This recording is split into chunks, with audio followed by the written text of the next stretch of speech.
what's going on, guys? Welcome to another edition of Everyone Has a Story. I am your host, as always, Nate Wade, coming to you live from Idaho, the great state of Idaho. And if you don't know what Idaho is, I'll tell you, we grow wheat here. No, that's not right. We grow corn here. No, not corn. No, what is it we grow? Dang it, I can't remember. What do we grow? Oh yeah, right, potatoes. In fact, I've spent the entire dang week of my existence working in potato fields. Like I said last week, I go out and I do these 10-foot test digs, and it was really sucky this week, and I'll tell you why. Because it was 95 degrees at least 3 days out of the week. That's pretty dang hot, especially when you're walking out in the middle of a field. There's no shade. You're in the middle of these plants. It's nice and humid. And look, Idaho is a very dry climate, so the fact that there is humidity really, really sucks, and we're not used to it up here. I know those you people that are back east and down south, you're like, humidity, schmumidity. Schmumidity? That's a new word. I just made that up. Isn't that great? It's a great word. Schmumidity. Right. Anyway. Humidity, schmumidity. You guys don't know what humidity is, you'll probably tell me. Well, that's true, but guess what? I don't care. I really don't. I don't like humidity. I don't want to live where there's humidity, unless there's a nice, cool ocean breeze coming off of the coast there. That might be okay, but beyond that, frick no. I was in Florida a couple of years ago, Central Florida, down by the Lake Okeechobee area, and it was terrible. You know, it was like 90 degrees, 85, 90 degrees, and it was 100% humidity. It was just disgusting. You're standing there and you're sweating like freaking Niagara Falls. It was horrible experience. Why am I rambling right now? I don't know. Anyways, you're tuned to Everyone Has a Story. This is a podcast that we share people's stories. We don't care if you're a famous celebrity or not. We believe that everybody's story matters, and we want to know what yours is, because if you don't tell your story, somebody else is going to, and we can't have that happen. We want to hear your story because your story is important, and it's going to help other people. I tell you that because it's true. So if you want to share your story, I know you do. Please don't hesitate. I know there's people out there like, I don't know, should I not? You should. You should share your story with me. So please get a hold of me. You can find me on Facebook at Everybody's Got a Story. You can find me on Instagram, same address. You can also find me on Twitter. That's the preferred mode of communication for me, at KNATRADIO. That's KNAD Radio. And you can also email me at knadradio@gmail.com. And I'd love to hear you. We need to. I've only got a couple of stories left, and then I don't know what to do. So I need to talk to you. Yes, you, the one who's listening to this podcast right now, who's wishy-washy and has never said yes. I know you want to. All right. Okay, let's move on. Hey, if you like what I do here, we have a Patreon page. Love to see your support. You can find it at Everyone Has a Story on Patreon. I'll have a link in my show notes. And yeah, it doesn't cost a lot to run a podcast, but it does cost something, and we'd love to have your support. Again, shout out to Dan Brennick, who continues to support Everyone Has a Story. You guys are awesome over there at Netflix at Swill. If you want a great podcast to listen to, don't hesitate to check out Netflix and Swill. I am in a weird mood. I'll tell you why, because I am tired. I've been waking up sore every night. I don't get a lot of sleep, and I don't know why. Maybe because I'm getting old. Turned 45 a couple weeks ago. Well, about a month ago now, and I'm telling you what, 45 sucks, okay? I'm halfway to 90, which means I probably have less life in front of me than I have behind me, which is a great, wonderful, optimistic thought, is it not? I don't know. We've got Roman Prokopchuk. I hope I said that right, Roman. If I did not, I apologize. Roman Prokopchuk. Fantastic story. He's got an awesome podcast, a Digital Savage podcast, and you can check that out anywhere where you listen to podcasts. Fantastic podcast. He does an interview type show, interviews entrepreneurs and things like that. Great show to check out, and I suggest you do too. I'll have a link to his podcast in my show notes as well. And I hope you enjoy this podcast. And remember, everyone has a story, and we want to know what yours is. So please contact me and tell me your story. All right, we're going to get right into this podcast. Here's Roman Prokopchuk on Everyone Has a Story.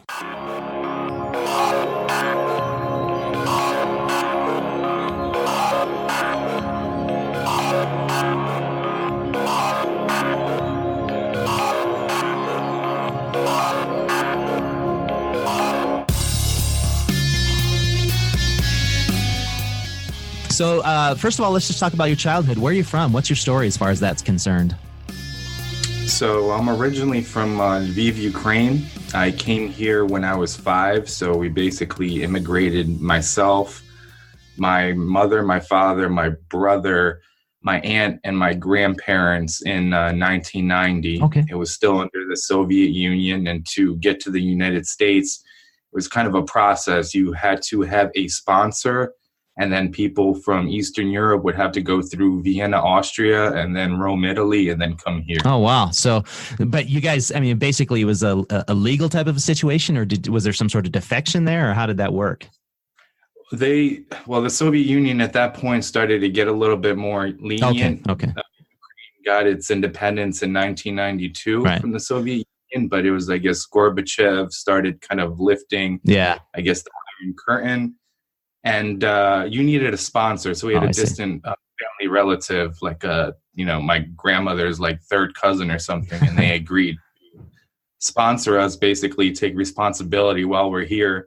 Financially, if anything happens, they're responsible. But it was really, we stayed with them for like 2-3 weeks. And then we got an apartment, 2-bedroom apartment for 6 people. Wow. Myself, 6 people. And then, everybody basically started working. My grandfather was retired already in Ukraine. Mm-hmm. He was 55. He had to go and do construction. So he did that for another 20 years here. Oh, wow. And so we just had to, get up and start working. So do you remember any of your time there in the Ukraine? I do. Some of the more like traumatic things. I broke my hand going to a wedding. So that's one of my like most traumatic memories from when I was like 2. Oh, wow. But I'm from Lviv, which is a UNESCO World Heritage Site. So it's a 750-year-old city. Okay. And I remember all the kind of monuments and all the architecture and going, to the different parks and stuff with my grandparents and my parents. And I've been back twice after. Cool. So do you still have a lot of family over there then, I take it?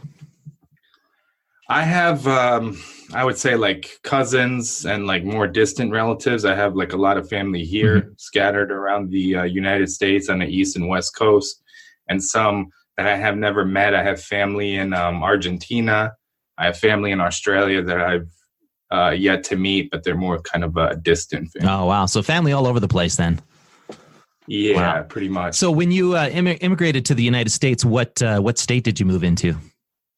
New Jersey, and I've still been here, even though it's one of the most expensive states, hopefully leaving at some point. Okay. But I was originally supposed to end up in San Mateo, California, which I think, thinking about it, how my life would have been different, or how my personality and like all the variables to, me raising and growing up would have influenced. Yeah, no doubt. I mean, the differences between the East and the left coast are pretty crazy.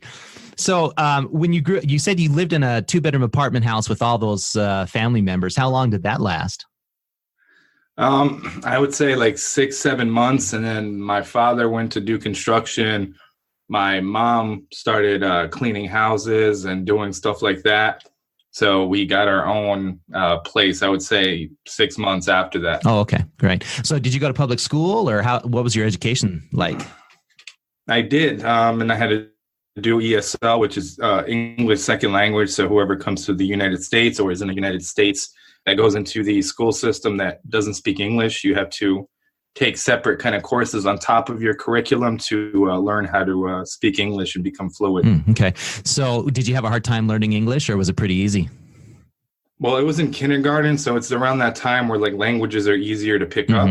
That's why I don't think I have an accent. Some people say I still have a slight accent sometimes, but in terms of learning a language at that age, you don't pick up an accent, and it's easier to pick up. So I think in kindergarten and first grade, I had ESL, and then the beginning of second grade, I basically tested out. Oh, wow. Good job. So Russian is your first language then? Is that what it is, or what? Ukrainian. Okay, Ukrainian. All right. And what's the difference? I mean, look, I'm a naive American. What's the difference between Ukrainian and Russian, more or less? I mean, the only similarity is it's a Cyrillic alphabet. Okay. The words are different. Words are influenced more from Western and Central Europe. Oh, okay. there's things like from Greek, because there were Greek trading posts on the Black Sea. Sure. So stuff like Jesus Christ is Isus Christos in Ukrainian, and it's the same thing in Greek. So there's like similarities from other languages. Mm-hmm. And I can speak Russian and understand Russian, but Russians can't speak or understand Ukrainian. Oh, gotcha. That's interesting. I had the church I used to go to years back. There was a Ukrainian family that attended, and one of their sons ended up going back over, I think it was to Russia, and he had bought some sort of coin or something in some antique shop, and he was getting back on the plane to come back to the States, and they arrested him, accused him of stealing Russian antiquities. And so the poor kid ended up spending a year in jail over there in Russia, and our state senators had to get involved to get him out of the country. They didn't want to let him go. So yeah, there's a lot of stuff I can say about the politics of Russia and the stuff that's going on in terms of Russian aggression in Eastern Ukraine and annexation of Crimea and stuff. Sure. They have laws where like you can't even, there's no freedom of speech. So if you start protesting, if you protest anything against the current ruling party, you automatically get arrested. So it's really not much different than the old Soviet Union in a lot of ways. I think Putin trying to bring that back and basically get influence, or like a sphere of influence back, and try to pull back the former Soviet states, which obviously is not going to happen without some kind of conflict. Yeah, he's like an ex-KGB agent, isn't he? Well, the issue with Russia, they all are. So all the oligarchs, all the billionaires, multi-billionaires, they're all ex-KGB. So they basically, when the Soviet Union fell, they took everything for themselves. Right. Yeah, that makes sense. It's a crazy situation. So, well, let's get back to your story. So your elementary school life was pretty good. How was your family life? Was it pretty calm, pretty tame? Did you have good family life? My mom pretty much raised us. My dad was always working and not necessarily around. At this point, like, my parents are divorced. They got divorced, I guess, like 8 years ago. Okay. But in terms of like family life, my dad wasn't necessarily involved. Okay. He was always working. And if he wasn't working, he didn't much, invest time into spending time with us. Sure. So, but your mom stayed home with you guys, or how did that work? Well, when we got to a point where me and my younger brother, he's 4 years and 11 months younger. So we were both in school. Then she can go kind of full time, drop us off, or we go on the school bus. And then she, went to clean houses and do other stuff. Okay. So does that mean you guys kind of raised yourself at a certain point, or did you have other family members that were watching you? I mean, I had other family members, but my mom would be home when we got home. Oh, okay. So it wasn't like, she was working like 20 hours and we got home and nobody was home, and we, just did whatever. Right on.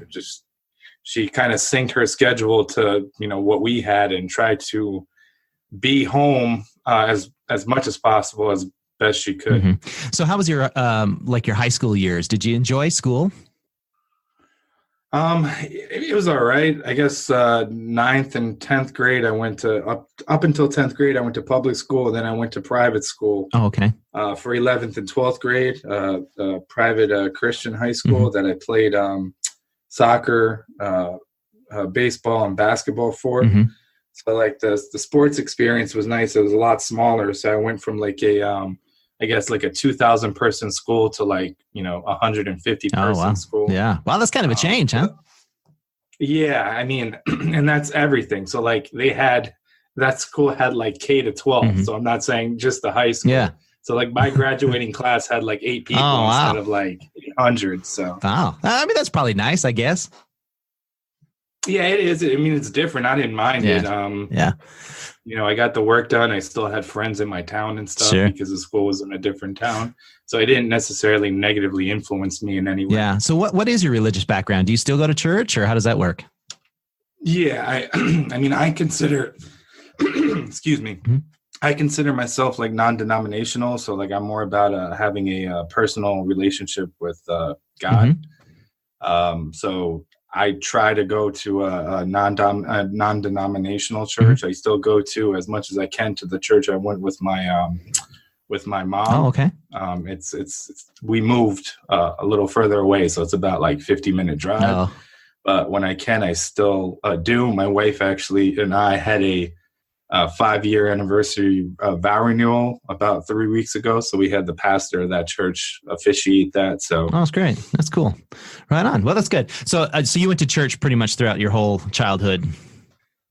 Yeah, I was brought up in church, and we went to church in Ukraine, but we couldn't, but we still did. So there was like penalties for that because communism doesn't necessarily recognize a religion or God. Right. So, for example, my mom was supposed to be valedictorian, but like the KGB found out or knew that, she went to church with her family, and they basically took that away from her. Oh, really? And somebody else. So there's just situations like that, or situations where people would be sent off to Siberia and other places for like their religious and political beliefs. Yeah, that's crazy.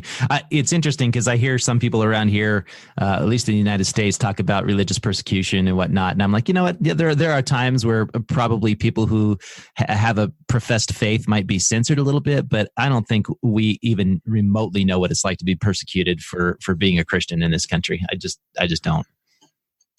Yeah, I mean, and even present day, like, Christians in, let's say, Muslim countries and different other countries of the world, they're still getting killed and, severely like disenfranchised and beaten and tortured and stuff like that for their faith. So, yeah, there's instances where it's, kind of censored. I can see it in media, since media is a lot, far right, and they're not necessarily, pro one religion. Right.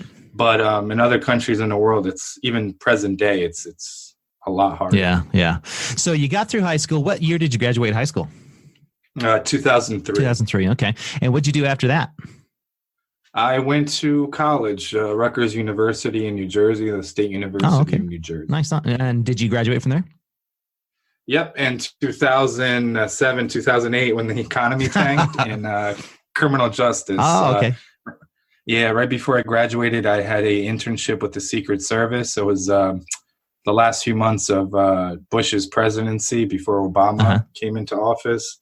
So I was basically on the counterfeit currency squad. So I'd process counterfeit currency and basically evaluate it if it was genuinely counterfeit or not. I went on one protection for one of Bush's daughters. She had like a book tour, and then it's funny because they got to take the interns to the gun range. So I got to shoot all the weaponry the Secret Service used. Oh, that had to have been fun, huh? Yeah. And the funny thing is they had interns basically check the mail. So I would check the mail for like bombs and suspicious material every morning. So it was kind of fun. So you're like, well, I'm not sure if I'm going to make it the next day. Maybe I'll have my breakfast before I check the bombs. I don't know. Yeah, it's basically you go down and like there's a post box or whatever, and then you take everything and you put it in like a X-ray machine and you just look for something suspicious. But it's kind of funny because I guess the interns were kind of like the pawns, the replaceable ones. Yeah. Did you ever find anything really suspicious? No, never. No, just normal stuff, huh? Yeah, I mean, they're like other than like things being paper clipped, and that's the only kind of metal or anything I found, but nothing in terms of like, a suspicious substance or, something that looked like some kind of explosive device. Yeah. So once you got done with that internship, what did you do?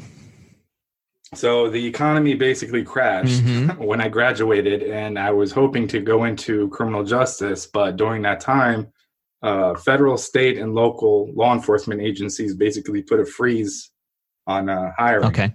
So then go ahead. Yeah, I was looking for a while, and then I started like feeling down because it was months and months of looking for a job. And the only thing that really kept me sane, I was going to the gym every day. So I had a friend that saw I was looking, and like we would talk, like, yeah, I'm down, whatever. And he basically said, if you want or need a job, here's like this packet. Basically read it, and it was basically search engine optimization, which is a discipline in digital marketing. Right. And he said, take a few months, learn this, and you can come and basically do digital marketing for my company. Oh, okay. So I didn't really have anything to lose at the time, so I did. And it basically opened up the door to the industry. And I've pretty much been in digital marketing for the last 10 years. Oh, wow.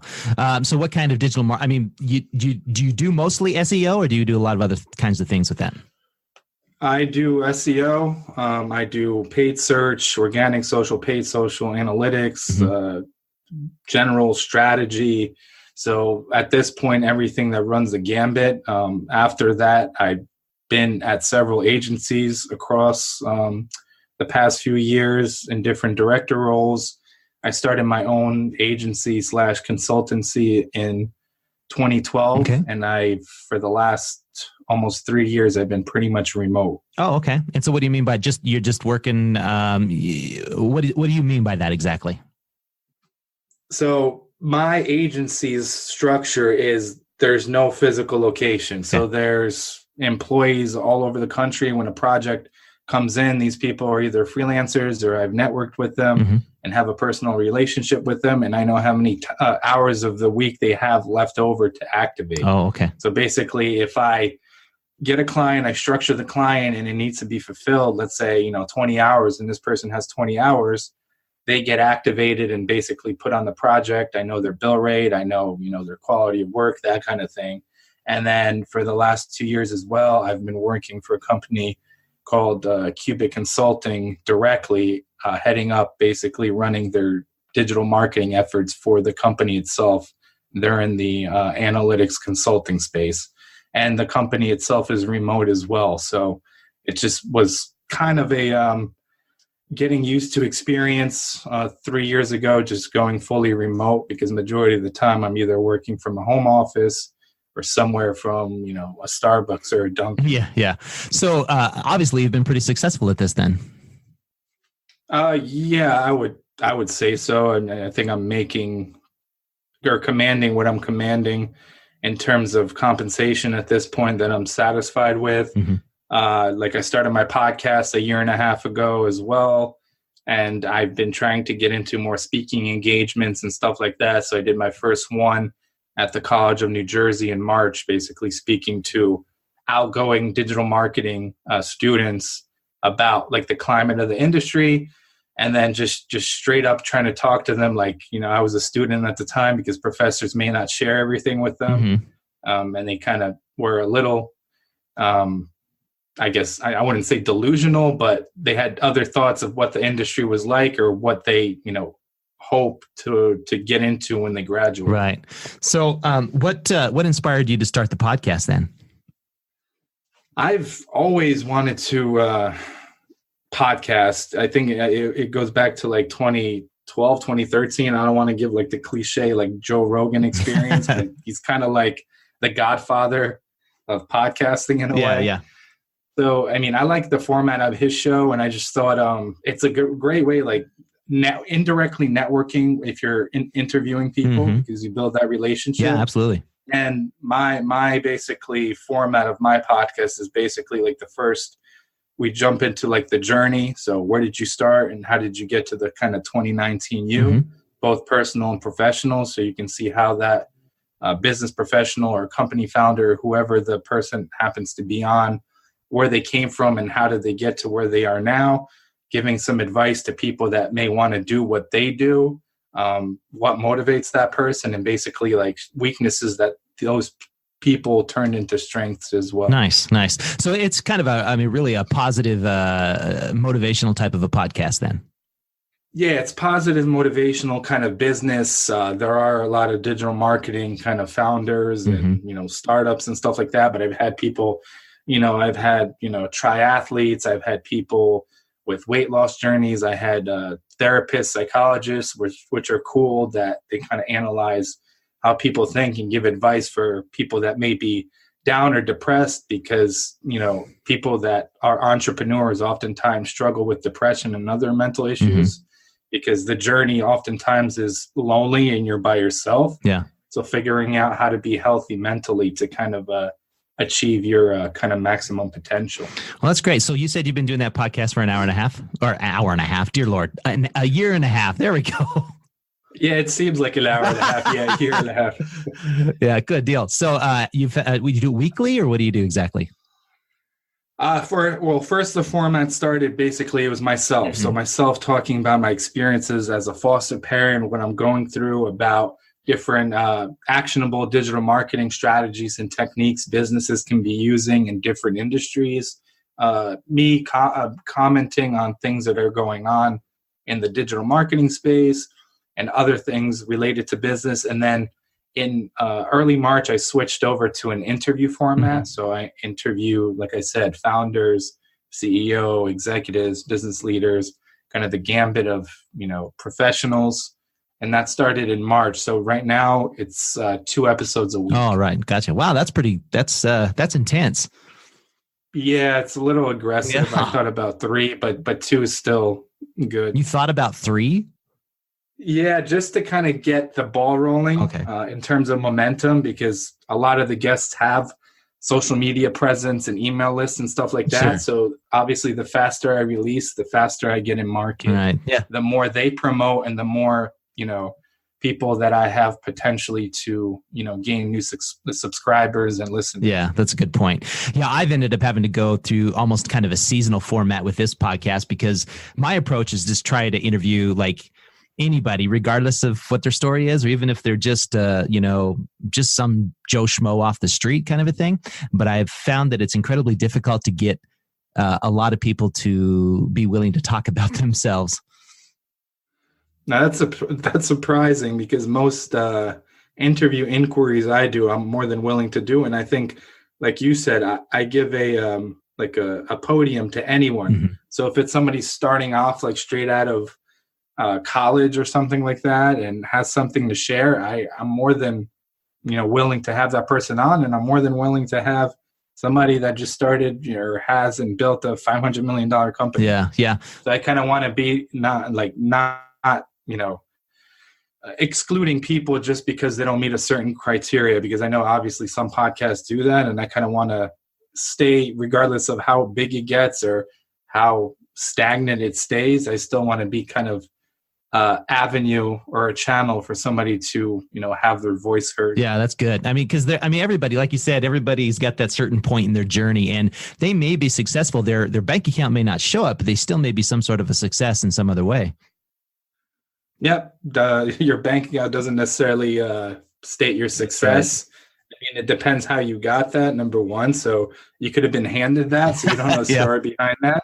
And you didn't necessarily build it yourself, but at the end of the day, you have other things and other accomplishments, which one of my biggest accomplishments is being a foster parent. I mean, it's going to be hard with tomorrow being Father's Day, because both of the boys were with us for a year. They were brothers, and they called me, daddy and stuff like that. So I would take that as one of my greatest accomplishments, regardless of, how much money I make now or will make, or, what situation I'll be in. I'll still have that as kind of a pillar of, what I was able to achieve and give back. Yeah. Hey, let's talk about that a little bit more. How did you get interested in being a foster parent?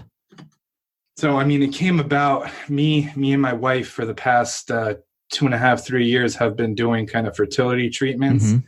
And in that time, we've had 5 miscarriages up until that point. So we said we're still trying naturally and with the help of, medicine, but we're willing to entertain adoption as a route as well. And we learned more about the foster care system and the process to get licensed. Mm-hmm. It took us almost a year to get licensed. It was like one of the strictest things I've went through. Mm-hmm. And basically we got licensed last day of May, and we got the call last June 1st. We have 2 boys. If no one takes them together, they're going to get split up. Oh, wow. So that put us on the spot at the time. The younger one was 15 months, and the older one was 3 weeks shy of 3 years. Mm-hmm. So they basically stayed with us, the older one, all through his 3rd year, and then the younger one into his 2nd year. Agreed, together that, we're willing to take them and see where it goes. And it was a big blessing, and we're really glad we did that. And I mean, we gave a lot to those boys, and they gave a lot and kind of changed who we are and perspective on life. Like a lot of material things after having them don't really matter or aren't as important in terms of value. personally. And we thought we were going to adopt them, and the route of that changed to reunification, and they ended up going back a day after Memorial Day. And so how long was that? A really quick, sudden thing that you found out that they were going to be reunited? Well, we found out the Friday before Memorial Day. Oh, wow. So we had 72 hours to have people stop by the house because, they met all of our family and friends. They had a good support system. So anyone that wanted to say bye to them, we had to pack them up. We had to cram as many fun activities to keep our, mind off of being sad. Yeah.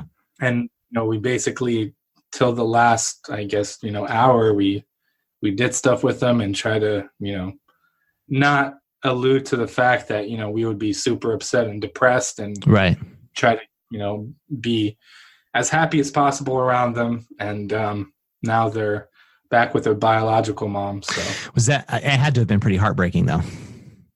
Yeah, it's one of the worst emotional experiences I've been through. Also, this past February, my grandfather passed away, so that was rough. And the boys helped me through that. They brought a lot of happiness and laughter to kind of deal with that loss. So I have that as well with them in terms of a memory. But every day is hard, especially tomorrow with Father's Day. Right. We had them for Father's Day. They made me little cards last Father's Day in preschool and stuff that I have hanging in my office. So it is tough. Yeah. Are you guys going to do it again, or what do you think? Well, we're taking a week or 2 or 3 to kind of process it. And we're actually going to a family reunion in Hawaii next month in July. Mm-hmm. So we're willing to do emergency placements that are kind of just a few days. Yeah. A lot of the time they're called respite care as well. Mm-hmm. And after that, we're hoping to do it again. But I don't want the boys to go back in the system because that means something bad has happened again. But we're kind of the primary for them as well. So if they end up being back in the system, we're kind of the first people they call because they've been with us for literally a year. Right. So you're basically waiting some time to make sure that family unit's gonna last. Well, we're waiting for that, and regardless, we said how many foster kids or biological kids, and from now up until 17 years from now, if they end up at a doorstep at some point, we would take them in. Nice. Wow. Well, I mean, it does. That's a tough story, and it takes special people like you to be a part of that. It's because like this, you didn't know what was going to happen, and there's a lot of emotions involved, a lot of attachment involved. These kids, I'm assuming, probably, really thought of you guys as mom and dad, and to a certain extent, you're probably all they've known. So it had to have been tough on everybody, I bet. Yep. They called us mommy and daddy. We taught them a lot of the basic, toddler baby stuff in terms of learning and development. We taught the younger one how to talk. He came knowing one word and then just random sounds. Mm-hmm.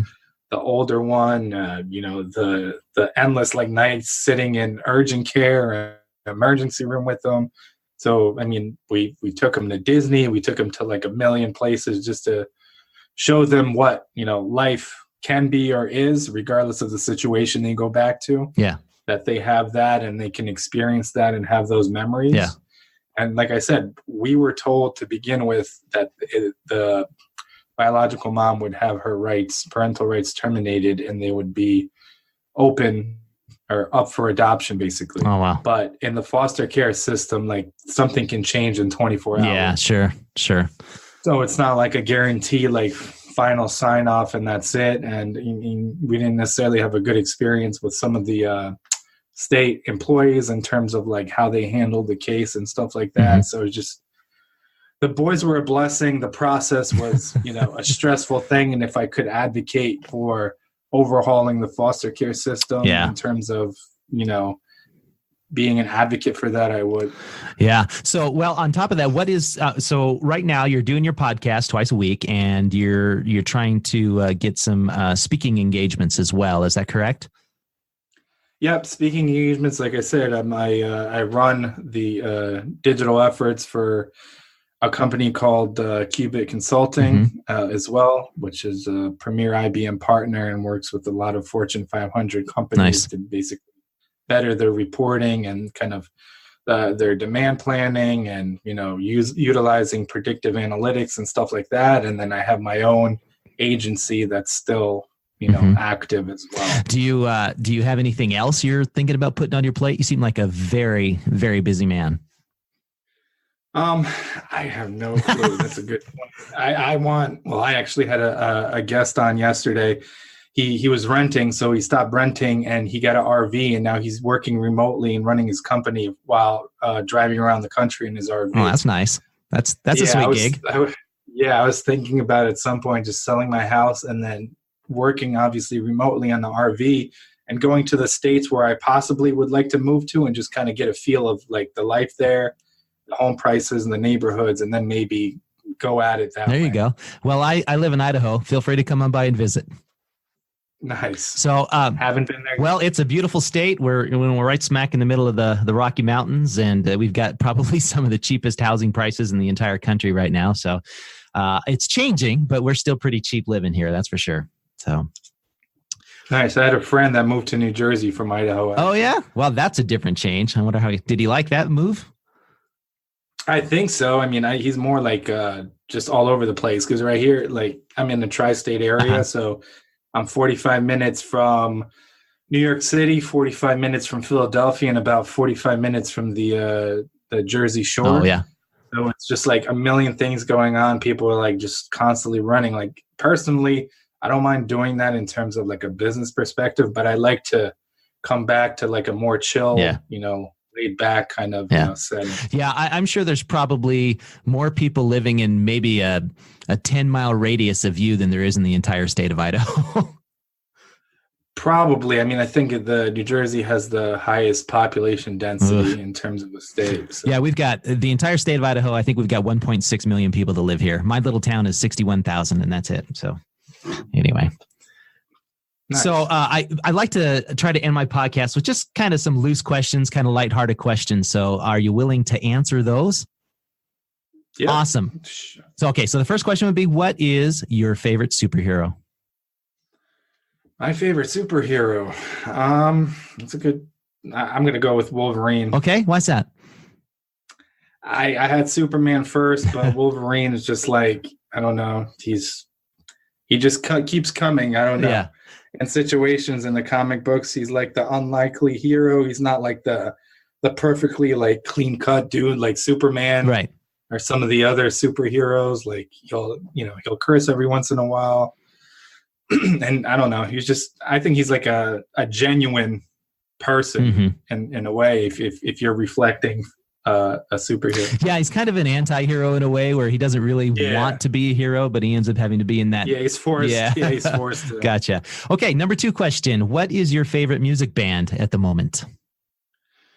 Music band.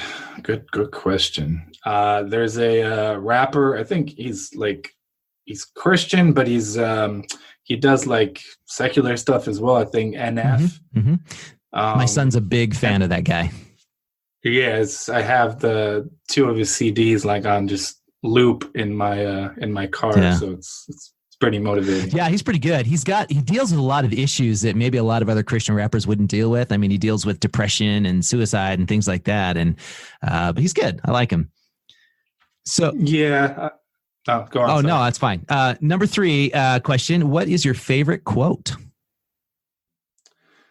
They changed, but I think the kind of like the flavor of the month now is everybody has a plan until they get punched in the mouth by Mike Tyson. Okay. And it's kind of true with life and things going on, especially this month for my life. Yeah. In terms of dealing with the boys being reunified and then my basement flooding.